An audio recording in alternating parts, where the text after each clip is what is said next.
کی سنتے رہتے ہیں، اس میں یہ آتا ہے کہ موجیں لگ جاتی ہیں جو اس راستے میں آتا ہے، حالانکہ یہ بڑا کٹھن راستہ ہے، یہ مشکل راستہ ہے، موجوں والا راستہ تھوڑا ہے، وہ تو اب موجوں والا راستہ ہے، کرنا کرانا کچھ بھی نہیں پڑتا، لگیاں نہیں موجاں پہ لائی رکھی سونے، وہ اب موجوں والا راستہ ہے، ورنہ یہ کٹھن راستہ ہے، یہ مشکل ہے۔ حق بات جو ہوتی ہے نا، حق بات وہ انسان کے مفاد کو ٹھیس پہنچاتی ہے۔ اس زمانے میں لوگوں کی زندگی مداری گروں کی زندگی ہے، معاذ اللہ الا ماشاءاللہ، کسی کی تعریف کرو وہ آپ کی کرے، بس اسی میں مگن ہے سارے لوگ، یہ جلسے ہوتے ہیں، محفلیں ہوتی ہیں، تو خطیب کی ذمہ داری ہوتی ہے بانی محفل کی تعریف کرنا، اس کی ڈیوٹی کا حصہ ہوتا ہے محفل میں بیٹھنے والے لوگوں کو راضی کرنا۔ اس لیے جس کے ہاتھ میں نوٹوں کی دتی ہوتی ہے، نعت خواں اس کو کہتا ہے شیخ تیری نظر کرنے لگا میں، حالانکہ اس بیوقوف کو پوچھیں کہ نبی پاک کے نام کا شعر ہے تو بندے کی نظر کس طرح ہو گیا؟ حضور کی نظر کی تو حضور نبی پاک صلی اللہ علیہ وسلم کی نظر ہونا چاہیے۔ دین جد و جہد کا نام، طریقت کا رستہ، تھوڑی سی آواز اور کم ہو جائے ساؤنڈ والے بھائی، تھوڑی سی اللہ آپ کو جذبہ سمجھ آنی چاہیے بات کی۔ دین کا رستہ جد و جہد کا رستہ، اس رستے میں آزمائش آتی ہے۔ نبی پاک صلی اللہ علیہ وسلم نے جب اعلان نبوت فرمایا تھا تو حضور کو سارے لوگ صادق کہتے تھے، جب تک اعلان نبوت نہیں کیا تھا نا، جب تک تو ہر بندہ کہتا تھا کہ حضور صادق ہیں، امین ہیں، سچے ہیں، سب کچھ ٹھیک ہے، اور جب حضور نے فرمایا تم غلط ہو، تمہارے بت ٹھیک نہیں، تو پھر کیا ہوا؟ پھر کسی نے جادوگر کہا معاذ اللہ، کسی نے ساحر کہا۔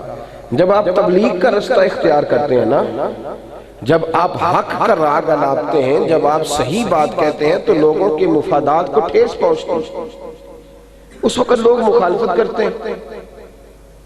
ایک دن ابو جہل کی اخنس بن شریح سے ملاقات ہوئی تو اخنس کہنے لگے ابو جہل سے کہ یار سچی بات کرو، کیوں مخالفت کرتے ہو محمد ابن عبداللہ صلی اللہ علیہ وسلم؟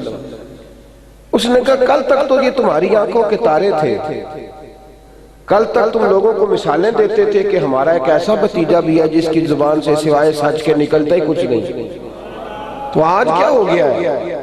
ابو جہل کہنے لگے کہ وہ ہمیں بھی غلط کہتا ہے اور ہمارے آباء و اجداد کو بھی غلط کہتا ہے۔ وہ تعریفیں جو آج معاشرے میں ایک دوسرے کی ہو رہی ہیں، تعریفیں، ایک دفعہ محفلوں میں جاتے ہیں تو لوگ لکھ کے دیتے ہیں، کہتے ہیں یہ پیر صاحب کی صدارت ہے اور یہ جی ان کا لقب ہے، یہ بھی ساتھ بیان کرنا ہے، اور یہ چودھری صاحب ہیں انہوں نے 50,000 دیا ہے محفل میں، تھوڑی سی ان کی بھی تعریف کرنی ہے، اور یہ مہمان خصوصی ہم نے چیئرمین صاحب بلائے ہوئے ہیں، کل تک یہ شرابیوں کبابیوں کے سپورٹر تھے، آج ٹوپی پہن کے محفل میں بھی آ گیا۔ تو یہ تو سارا دور عزیز دوستو، یہ تو تعریفوں کا دور ہے۔ میرے رسول پاک صلی اللہ علیہ وسلم نے جو رستہ اختیار کیا ہے نا، وہ تو تانوں کا رستہ ہے، وہ تو تکلیفوں کا رستہ ہے۔ آج تک یورپ حضور کی بے ادبی پر کتابیں نہیں لکھ رہا، آج تک مستشرقین مشرکین منافقین ڈیوٹی نہیں کر رہے، تو دین کے رستے میں، دین میں ڈیوٹی یہ ہوتی ہے۔ یہاں علماء بیٹھے ہوئے ہیں، حدیث کی 3 قسمیں، ایک وہ حدیث ہے جو نبی پاک نے فرمایا، اس کو قولی حدیث کہتے ہیں، ایک حدیث وہ ہے جو میرے نبی پاک نے کیا، اس کو فعلی حدیث کہتے ہیں، اور ایک وہ کام ہے جو حضور کے سامنے کسی نے کیا تو نبی پاک نے منع نہیں کیا، حضور نے منع، بولیے نبی پاک نے منع، تو وہ حدیث تقریری بن گئی، جائز ہو گیا، چونکہ نبی کا منصب ہے کہ ان کے سامنے جب کوئی غلط بات کرتا ہے تو وہ منع کرتے ہیں، تو اگر نبی پاک کا یہ منصب ہے کہ غلط بات کو منع کریں گے تو جو نبی پاک کے ماننے والے اولیاء ہیں، صوفیاء ہیں، علماء ہیں، ان کا بھی منصب ہے، اگر ان کے سامنے کوئی غلط حرکت کرے گا تو منع کرنا ان کی ذمہ داری ہے، یہ منع کرنا ان کی۔ اب لوگ کہتے ہیں مرید ناراض نہ ہو جائے، شاگرد ناراض نہ ہو جائے، فلانا وہی ہوتا ہے تو ہو جائے، بندوں کے ناراض ہونے سے کیا فرق پڑتا ہے؟ ٹینشن صرف یہ لینی چاہیے کہیں اللہ ناراض نہ ہو جائے، بندے تو راضی ناراض ہوتے رہتے ہیں، تو یاد رکھیں حق بات، سچی بات۔ آپ کا کیا خیال ہے، غوث اعظم رضی اللہ تعالیٰ عنہ نے تبلیغ شروع فرمائی تو سب لوگ پھولوں کے ہار لے کے آ گئے تھے؟ غوث اعظم کے مقابلے ہوئے، حضور غوث اعظم رضی اللہ تعالیٰ عنہ کو ستایا گیا۔ ہم تو 11ویں کھاتے ہیں نا ہر مہینے، تو غوث اعظم کہتے ہیں میں نے 12 سال پتے کھا کے گزارا کیا۔ خود حضور غوث پاک فرماتے ہیں 12 سال میں نے پتے کھائے ہیں۔ 11ویں کھانے والے کبھی کبھی فاقہ بھی کرے نا، یہ بھی غوث پاک کا طریقہ ہے، یہ بھی غوث اعظم کی سنت ہے میرے بھائی۔ حضور غوث اعظم رضی اللہ تعالیٰ، اب تو جس پیر کے گھر میں جو بچہ پیدا ہوتا ہے وہ سارا شہزادہ ہی ہے، اور سب کو علم لدنی حاصل ہے۔ حالانکہ غوث اعظم مادرزاد ولی تھے، پھر بھی پھٹی پہ بیٹھ کے استاد کے پاس 12 سال دین کا علم حاصل کیا۔ اب سارے علم لدنی والے پیدا ہو رہے ہیں، 12 سال باقاعدہ دین کا علم حاصل کیا، اور غوث اعظم 13 زبانیں جانتے تھے۔ کتنی؟ 13 زبانیں۔ میری عادت نہیں ہے اسپیکر والے کو پریشان کرنا، بات ٹھیک ہوتی نہیں۔ اللہ تھوڑی آواز کم ہو جائے نا جی، یہ جو لاؤڈ ہو رہی ہے نا میرے والی نہیں، میں بڑا بے سورا ہوں، میری تو سور ہے ہی کوئی نہیں، تو ایسے ہی بول رہا ہوں جیسے بات کر رہا ہوں، تھوڑی سادی ہو جائے تو سمجھ آئے۔ ہاں اللہ آپ کو بہترین محسوس نہ کیجیے گا، بھری محفل میں کسی کو کام کہنا اچھا نہیں لگتا۔ اللہ کے محبوب علیہ السلام نے فرمایا ہے کہ جس نے لوگوں کے بیچ کسی کو خاص کر کے نصیحت کی، اس نے بھی اس کو ذلیل کیا۔ یہ مناسب تو نہیں پر مجبوری تھی، عرض کر دیا، اللہ آپ کو جزائے خیر عطا فرمائے۔ تو حضور غوث پاک رضی اللہ تعالیٰ عنہ 13 علوم جانتے تھے، اور میں کہتا ہوں کہ غوث اعظم نے اس طرح دین کا کام کیا جس طرح مزدور کام کرتے ہیں، مزدوروں کی طرح۔ ان کی زندگی کو آپ پڑھیں، 50 کے قریب کتابیں ہیں حضور غوث اعظم کی، اور جان جوکھوں میں ڈالنے کا کام ہے کتاب لکھنا۔ پھر غوث اعظم نے جامعہ نظامیہ کے نام سے مدرسہ بنایا، اس میں بیٹھ کے پڑھاتے تھے، اور اس مدرسے کا کمال یہ ہے کہ صلاح الدین ایوبی جب فلسطین میں جہاد کر رہے تھے تو کہہ رہے تھے میرا کوئی نہیں مقابلہ کر سکتا۔ صلاح الدین آپ کے اندر کیا کمال ہے؟ تو فرماتے تھے میں غوث اعظم کے مدرسے کا طالب علم ہوں، میں عبد القادر جیلانی کے مدرسے کا طالب علم ہوں۔ 70,000 فوج تھی ان کے ساتھ، اور سارے کے سارے لوگ حضور غوث اعظم کے سلسلے میں مرید تھے، سارے۔ فرمایا میرا کوئی مقابلہ کر سکتا؟ میں غوث اعظم، اور میں حوالہ دکھاؤں گا کسی نے دیکھنا ہوا تو۔ حضور غوث اعظم جب اسباق مدرسے میں، اب تو خیر مولوی بیچارے کی حیثیت ہی کوئی نہیں، کوئی اگر شان قدر ہے تو خطیب کی ہے یا نعت خواں کی ہے یا پھر پیر صاحب کی ہے، علماء کو کون پوچھتا ہے؟ غوث اعظم نے مدرسہ بنایا، کتابیں لکھی۔ غوث اعظم جمعے کا خطبہ دیتے تھے، غوث اعظم فجر کی نماز کے بعد فقہ کا درس دیتے تھے، زور کے بعد تفسیر پڑھاتے تھے، مغرب کے بعد لوگوں کو غوث اعظم حدیث پاک کے اسباق پڑھایا کرتے تھے، اور عشاء کے بعد حضور غوث اعظم بغداد کی بہت بڑی عیدگاہ کے اندر بیٹھتے تھے اور واعظ و نصیحت فرمایا کرتے تھے۔ واعظ و نصیحت، تقریر۔ ان پیران نے مولوی رکھے نے 10,000 دے جمعہ پڑھان لی، بھئی پیر صاحب سے کہو وہ تقریر کریں، وہ کیوں نہیں کر رہے، وہ دین کیوں نہیں بتا رہے؟ یہ نبی پاک کا طریقہ ہے۔ غوث اعظم نے ساری زندگی تقریر کی، 40 سال تقریریں کی ہیں غوث پاک نے۔ کتنے سال؟ کہنے ساڑھے پیر صاحب کو علم لدنی ہے، تو انہوں کھو باہر کٹے جڑا تیرے کو لائے، کرنا بیان بھی تو کرنا، علم لدنی تیرا کدھر ہے؟ او بھائی دین کی اصل روح کو سمجھو، بڑا ہو گیا، بہت نقصان ہو گیا، اب اصل باتوں کی طرف آنا چاہیے، اب حقیقتیں بیان ہونی چاہیے۔ حضور غوث اعظم رضی اللہ تعالیٰ عنہ نے ادارہ بنایا ہوا تھا، جب سبق تقسیم ہوتے تھے نا، ہم سویرے ایک ہم ناظم تعلیمات بناتے ہیں مدارس میں، تو اسباق تقسیم ہوتے ہیں، جو استاد اس فن کا ماہر ہوتا ہے اسے وہ سبق مل جاتا ہے۔ تو غوث اعظم جب اسباق تقسیم ہوتے تو فرماتے اس طرح تقسیم کرنا کہ جو بچے لائق ہیں وہ باقی استاد رکھ لیں، اور جو نلائق ہے مجھے دے دو، انہیں عبد القادر جیلانی پڑھائے گا، نلائق میرے والے کر دو، میں پڑھاؤں گا۔ ایک دن حضور غوث پاک رضی اللہ تعالیٰ عنہ نے طالب علموں سے کہا سبق نہ سویرے سنایا تو میں نے پوچھ لینا ہے، کہا حضور سنائیں گے بچوں، کہا سبق نہ سنایا تو پوچھ لینا سویرے، کہتے ٹھیک ہے جناب یاد کریں گے۔ اگلا دن ہوا تو 2-3 طالب علموں کو غوث اعظم نے دیکھا کپڑے بڑے میلے کچیلے، خستہ علی، تو فرمایا بیٹا تم نے کپڑے کیوں نہیں بدلے؟ کہا حضور آپ کا ڈر ہی بڑا تھا، رات کپڑے دھونے تھے پر ہم تو ساری رات سبق ہی یاد کرتے رہے۔ تو غوث اعظم نے فرمایا لاؤ نالائقو کپڑے ادھر لا کے رکھو میرے پاس۔ کپڑے لا کے رکھے حضور غوث اعظم چلو دوڑ جاؤ جا کے سبق یاد کرو۔ بچے کہتے ہم چلے گئے سبق یاد کرنے۔ تھوڑی دیر کے بعد ایک طالب علم وضو کرنے آیا تو اس نے چیخیں مارنے شروع کر دی۔ کیا ہوا؟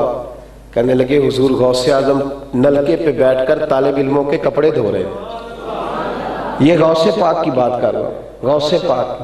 اب تو طالب علم محتمم صاحب نے رکھے ہوئے ہیں گھر کے کام کرانے کے لیے، اب تو انہوں نے رکھے ہوئے اٹا ٹون لی۔ ایک طرف کہنا جی ان کے پیروں کے نیچے فرشتے پر بچھاتے ہیں، دوسری طرف اکھنا کھلا میں لے آؤ کٹھیاں کر کے۔ یہ کون سا طریقہ ہے؟ جن کے پروں کے نیچے فرشتے پر بچھائیں وہ دروازہ مانگنے جائیں؟ یہ کون سا طریقہ ہے؟ حضور غوث اعظم رضی اللہ تعالیٰ عنہ نے دین کا کام کیا، مدارس بنائے، حدیث پڑھائی۔ اور غوث اعظم فرماتے ہیں میں شروع میں تقریر نہیں کرتا تھا، تقریر کرنا نور ہے۔ اب تو یہ دھندا بن گیا نا، تقریروں کا ریٹ لگتا ہے۔ کوئی دن تسی کنے پیسے لیندے ہو تقریر بیچن دے؟ اب تو ریٹ لگتا ہے۔ حضور غوث پاک رضی اللہ تعالیٰ عنہ فرماتے ہیں میں شروع میں تقریر نہیں کرتا تھا، مجھے میرے مصطفیٰ کریم کا دیدار نصیب ہوا۔ نبی پاک نے فرمایا بولا کر، تیری زبان کے فیض سے اللہ کئیوں کو ہدایت عطا فرمائے گا، بات کیا کر۔ تو غوث اعظم فرماتے میں نے کہا حضور میں عجمی ہوں، کس طرح لوگوں کے سامنے بات کروں گا؟ یہ تو بڑی فصاحت اور بلاغت چاہیے، لب و لہجے کا ٹھہراؤ چاہیے، بڑا مد و جزر ردھم چاہیے، تو کیسے بات کروں گا؟ تو کہتے ہیں میرے نبی پاک نے فرمایا منہ کھولو۔ کہتے ہیں میں نے منہ کھولا تو محبوب نے 7 دفعہ لعاب دہن ڈالا، اور فرماتے ہیں میں اٹھا پھر سویا تو مجھے مولا علی شیر خدا کا دیدار ہوا۔ انہوں نے کہا چل بیٹے منہ کھول، میں نے کھولا تو 6 دفعہ انہوں نے لعاب دہن ڈالا۔ فرماتے ہیں میں نے کہا حضور آپ نے 7 دفعہ کیوں نہیں ڈالا؟ فرمایا اس لیے کہ 7 دفعہ میرے مصطفیٰ نے جو ڈال دیا ہے تو میں ان کے برابر ہو سکتا؟ صحابہ تو خواب میں آ کے حضور کے برابر ہونے کا دعویٰ نہیں کرتے تو زندگی میں کیسے کر جاتا ہے؟ وہ تو خوابوں میں بھی کہتے ہم برابر، تو زندگی میں چوڑا ہو کے پھرتا ہے کہ میں برابر ہوں۔ حضور غوث اعظم رضی اللہ تعالیٰ عنہ بیٹھ گئے منبر پر، واز ہونے لگا، تاثیر ہونے لگی۔ پہلے چھوٹی مسجد تھی، راش ہو گیا، عشاء کے بعد خطبہ دیتے تھے، واز و نصیحت کرتے تھے۔ پھر جامع مسجد میں چلے گئے، اس میں راش ہو گیا، پھر عیدگاہ میں چلے گئے، پھر بغداد کے سب سے بڑے گراؤنڈ میں غوث اعظم تقریر کرتے۔ آج کل تو محفلیں ہوتی ہیں ثواب کے لیے یا لنگر شریف کے لیے۔ مجھے ایک کہنے لگے صاحب آپ سے میلاد شریف کا ٹائم چاہیے، تو میں نے کہا کیوں کرانی ہے محفل؟ میں تو بڑا خشک آدمی ہوں، رند مزاج ہوں، میری تقریر کرا کے لڑائی کرانی ہے؟ کیوں کرانی ہے؟ کہنے لگے جی ثواب کے لیے، سارا سال برکت ہوتی ہے۔ تو میں کہتا سورۃ یاسین پڑھ کارو بھی سارا سال برکت ہوگی۔ میلاد کی محفل تو انقلاب کی محفل ہے۔ محفل اس لیے کراؤ کہ بے نمازی محفل میں آئے تو نمازی بن جائے، محفل اس لیے کراؤ کہ محفل کے اندر سنت کا تارک آئے تو سنت کا عامل بن جائے، محفل اس لیے کراؤ کہ چور آئے تو توبہ کر جائے، محفل اس لیے کراؤ کہ ماں باپ کا نافرمان آئے اور جب گھر جائے تو جا کے اپنی اماں کے قدموں میں بیٹھ جائے۔ ثواب کے لیے محفل کرانی ہے، ضرور کراؤ، ثواب سے انکار نہیں، لیکن محفل تو انقلاب کی چیز ہے۔ حضور غوث اعظم رضی اللہ تعالیٰ عنہ تقریر کرتے تو غوث اعظم کی تقریر جب ختم ہوتی تو پھر توبہ کرنے والے اٹھتے۔ توجہ ہے میری بات پر؟ انسان کے اندر ایمان ہوتا ہے، جو بندہ کلمہ پڑھ لیتا ہے نا اس کے اندر ایمان ہوتا ہے، اسے ضرورت ہوتی ہے کوئی بندہ ملے اور اس کے ایمان کو زندہ کر دے، تازہ کر دے، جلا دے۔ وَإِذَا تُلِيَتْ عَلَيْهِمْ آيَاتُهُ زَادَتْهُمْ ایمانا۔ اگرچہ ہمارے امام اعظم کا موقف یہ ہے کہ ایمان گھٹتا بڑھتا نہیں، تو اس آیت کا ترجمہ ہم یہ کرتے ہیں کہ جب اللہ کی آیتیں پڑھی جاتی ہیں تو ایمان تازہ ہو جاتا ہے بندے کا ایمان۔ تو غوث اعظم جب تقریر کرتے تھے، واز فرماتے تھے، گفتگو کرتے تھے تو دلوں میں ولولے پیدا ہوتے۔ اس کونے سے ڈاکو اٹھتا، چیخے مار کے غوث پاک کے قدموں میں آتا، کہتا حضور ساری زندگی ڈاکے مارے، مجھے توبہ کرا دے۔ تو غوث اعظم توبہ، وہاں سے بے نمازی اٹھتا، دوڑ کے آتا، حضور توبہ کرا دے۔ غوث اعظم تقریر کر رہے ہوتے تو شرابی اٹھتا، کہتا حضور بڑے گناہ ہو گئے، معافی لے دیں۔ اور اگر یہودی عیسائی آ کے کھڑے ہو جاتے تو غوث اعظم کی تقریر سنتے اور میرے نبی کے کلمے پڑھنے شروع کر دیتے ان کی باتوں میں۔ ایک بزرگ گزرے یحییٰ بن نجار رحمۃ اللہ علیہ، حضور غوث اعظم کے مرید تھے۔ توجہ ہے میری بات پر؟ او پیارے بیٹے آپ کی بھی ہے ماشاءاللہ سے، تسی آپس میں گلاں بات چ کریا جائے تھی رہنا نہیں یار۔ پیارے کتنے لگ رہے ہیں ماشاءاللہ آپ لوگ، سفید دستار اور کس طرح خوبصورتی سے آپ کو سجایا گیا ہے۔ اللہ آپ کی خدمت کرنے والوں کو اجر عظیم عطا فرمائے، آپ کے اساتذہ کو اللہ بہترین جزا عطا فرمائے۔ تھوڑی دیر میری بات پہ غور کریں۔ حضرت یحییٰ بن نجار وہ کہتے ہیں کہ اب تو خیر کیلکولیٹر ہے نا، لوگ فٹافٹ چیز کاؤنٹ کر لیتے ہیں، تو ہر زمانے میں کوئی نہ کوئی کاؤنٹنگ کا سسٹم رہا ہے۔ کبھی لوگ دانے رکھتے تھے گننے کے لیے، کھجور کی گٹھلیاں بھی رکھی جاتی تھی۔ تو یحییٰ بن نجار کہتے ہیں میں ایک دھاگا لے گیا گھر سے، بڑا سا رسی لے گیا غوث اعظم کی محفل میں، تو میں نے نا چادر کے اندر یوں چادر اوڑھ لی، بکر مار لی، تو اندر میں نے رسی رکھ لی۔ میں نے کہا جو بندہ توبہ کرے گا نا میں ایک گرہ لگا دوں گا، ایک گنڈ مار دیا گا۔ گننا ہے آج کتنے بندے توبہ کرتے ہیں، آج گننے ہیں میں نے۔ کہتے ہیں وہ چادر کے نیچے میں نے رکھ لی۔ شیخ محقق شاہ عبدالحق محدث دہلوی علیہ رحمہ نے یہ روایت لکھی ہے۔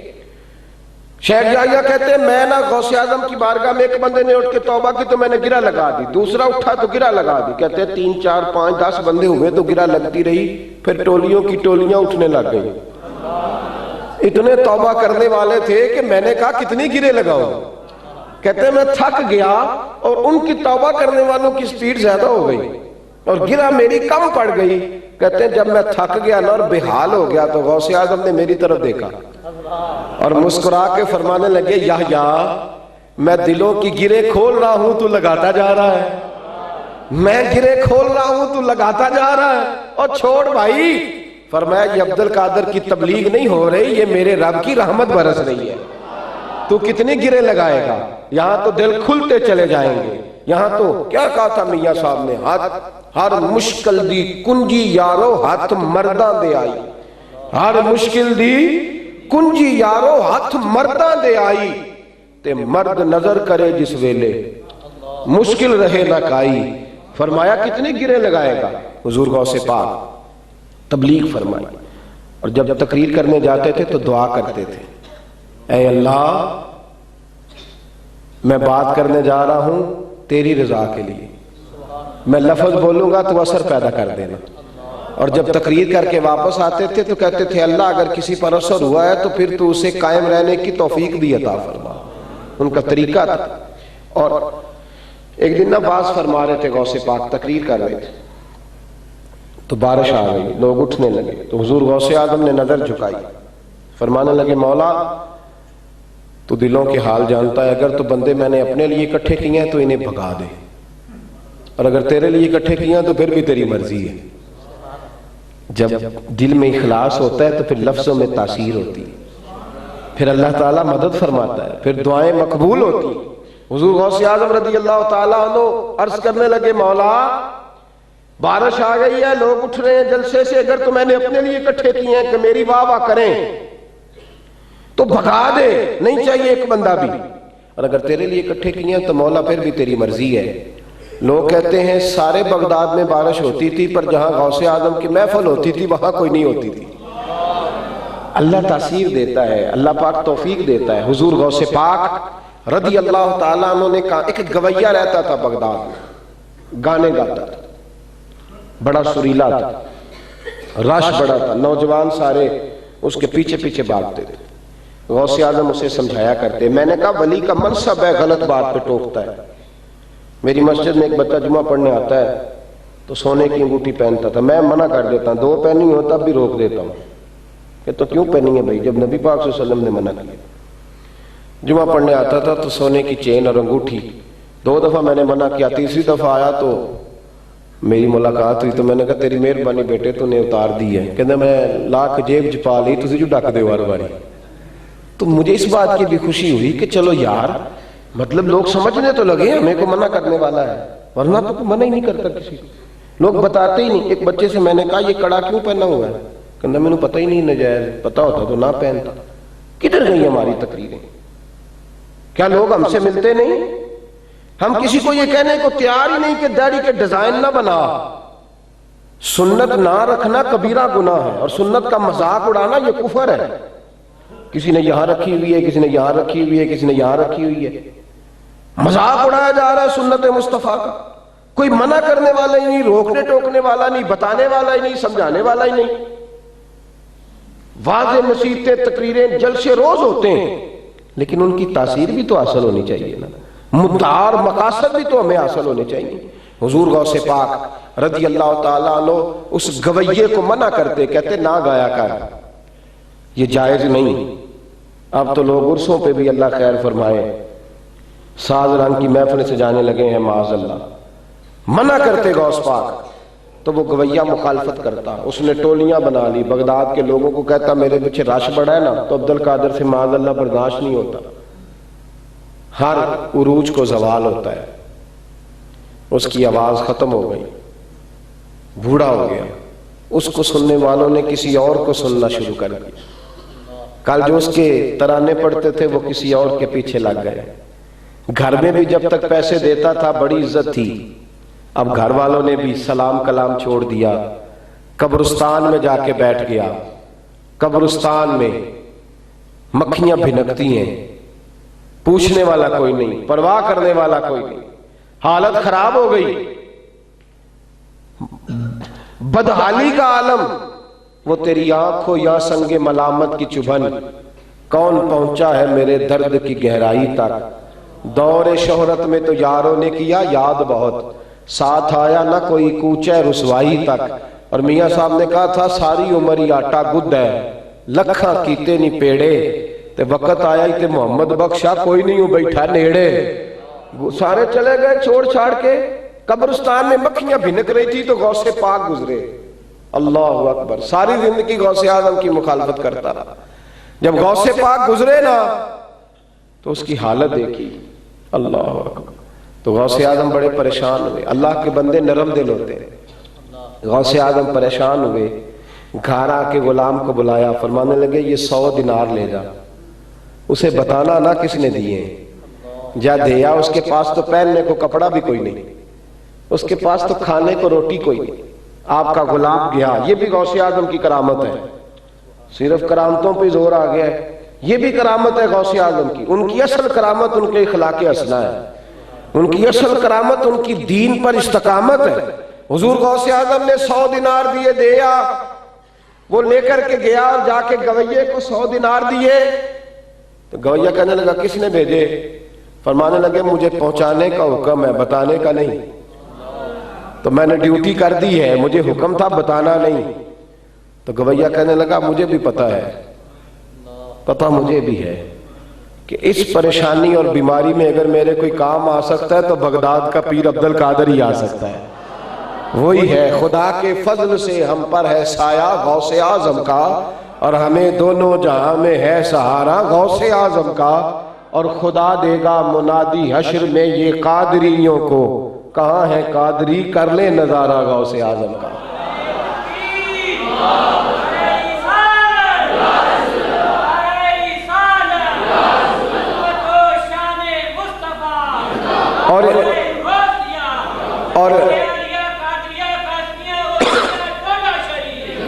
اور یہاں قادری سے مراد صرف ان کے سلسلے کے مرید قادری نہیں، ان سے پیار